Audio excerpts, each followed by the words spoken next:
सोचो, अगर मैं तुमसे कहूं कि एक ऐसा इंसान था जिसने 100 साल पहले ही भविष्यवाणी कर ली थी कि लोग अपनी जेब में एक छोटा सा डिवाइस लेकर घूमेंगे जिससे वो दुनिया के किसी भी कोने में बात कर सकेंगे।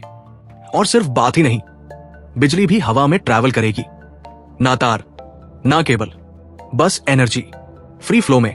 साइंस फिक्शन लग रहा है, लेकिन ये कहानी है एक असली इंसान की, एक ऐसा जीनियस की जो शायद दुनिया से 100 साल आगे पैदा हो गया था। उसका नाम था निकोला टेस्ला। यूरोप के एक छोटे से गांव में एक बच्चा पैदा होता है, बचपन से ही अजीब। वो मशीनें बनाने से पहले उन्हें अपने दिमाग में चला लेता था। नॉर्मल इंजीनियर क्या करता है? Drawing prototype, testing failure.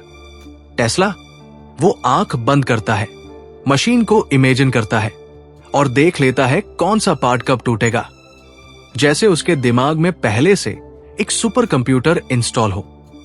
लोग कहते थे वो अलग है, कुछ लोग कहते थे अनस्टेबल है, लेकिन सच क्या था? वो बस फ्यूचर देख रहा था।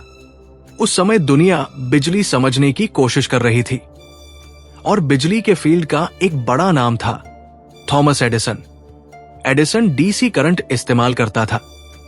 प्रॉब्लम, डीसी ज्यादा दूर ट्रैवल नहीं करता, हर कुछ किलोमीटर पे पावर स्टेशन बनाना पड़ता है, महंगा, इनएफिशिएंट। तब टेस्ला ने कहा एसी करंट फ्यूचर है, एसी करंट से लंबी दूरी का ट्रैवल कर सकते हैं। सवाल, ये सिंपल सा डिफरेंस इतना इंपॉर्टेंट क्यों था? क्योंकि अगर बिजली से लंबी दूरी का ट्रैवल कर सके तो पावर प्लांट शहर से दूर बन सकते हैं और पूरा देश लाइट से भर सकता है। लेकिन ये सिर्फ साइंस का बैटल नहीं था, ये बिजनेस का वॉर था। अगर एसी जीत गया तो एडिसन हार जाएगा। और फिर शुरू हुई war of currents. Public demonstration में एसी को खतरनाक साबित करने की कोशिश की गई, डर पैदा किया गया, लेकिन साइंस को प्रोपेगेंडा से ज्यादा देर तक नहीं रोका जा सकता। नियाग्रा फॉल्स पे जब टेस्ला के एसी सिस्टम से पावर जनरेट हुई, तब दुनिया ने डिसीजन ले लिया। आज तुम्हारे घर में जो लाइट जलती है वो उसी जीत का रिजल्ट है। ज्यादातर इन्वेंटर एक डिस्कवरी पर रुक जाते हैं, टेस्ला नहीं। उसका दिमाग नेक्स्ट लेवल पर चल रहा था। उसने सोचा, हम बिजली को तार से क्यों भेज रहे हैं? धरती खुद एक कंडक्टर है।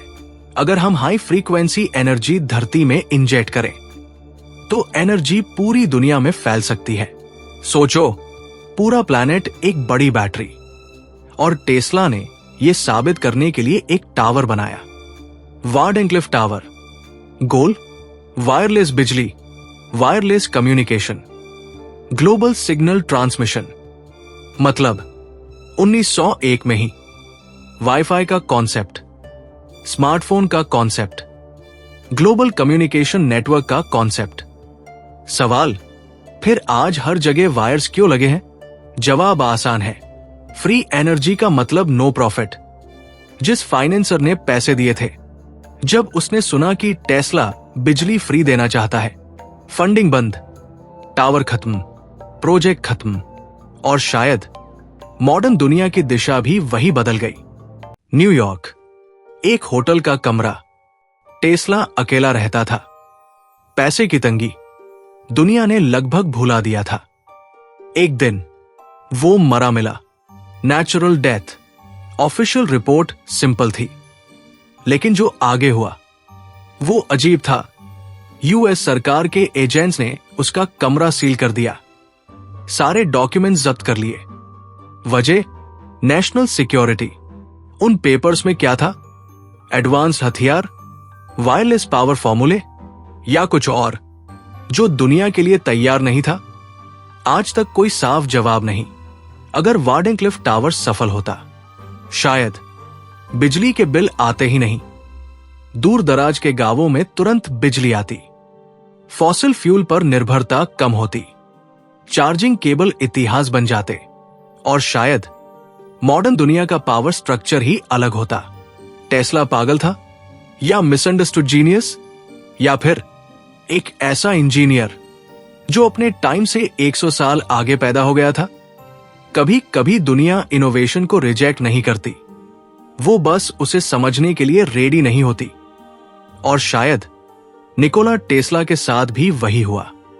अगर तुम्हें ऐसे छिपे हुए इंजीनियरिंग रहस्य पसंद है तो सब्सक्राइब करो स्ट्रक्चरल डायनामो। यहां हम सिर्फ स्ट्रक्चर नहीं, हिस्ट्री के अनसीन ब्लूप्रिंट्स को डिकोड करते हैं।